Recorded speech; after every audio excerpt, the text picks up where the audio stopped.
Regular United States infantry during the Revolutionary War were known as Continentals, or the Continental Line. Massachusetts and Virginia each furnished the largest of the state lines. Each state was responsible for equipping its own soldiers. At the beginning of the war, equipping troops with proper firearms was a major problem.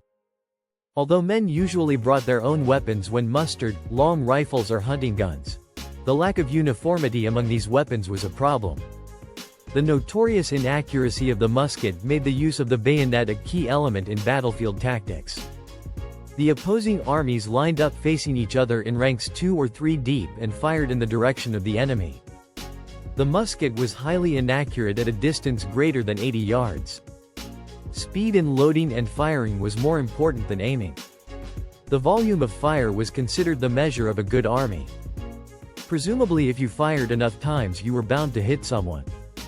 The battlefield tactics of the time called for reliance on the musket with a bayonet.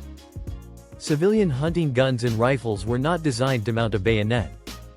If a fight was confined to shooting, the Americans had an advantage with their longer-range rifles.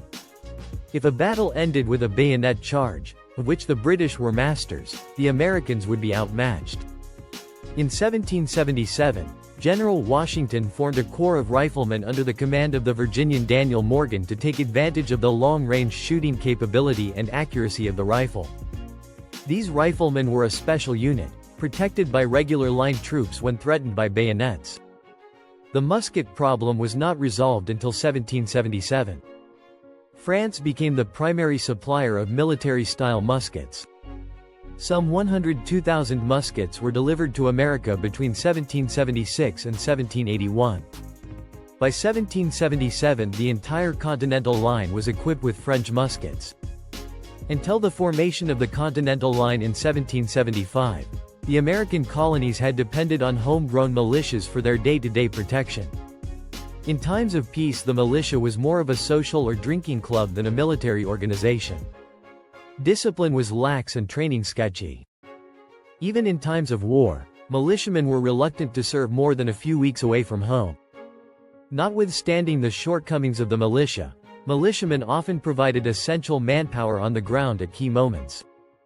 British commanders had to take into account the size of militia forces operating against them when planning campaigns. Such forces might be unpredictable and unsteady in a pitched battle against British regulars, but they could inflict significant damage, especially in guerrilla-style attacks.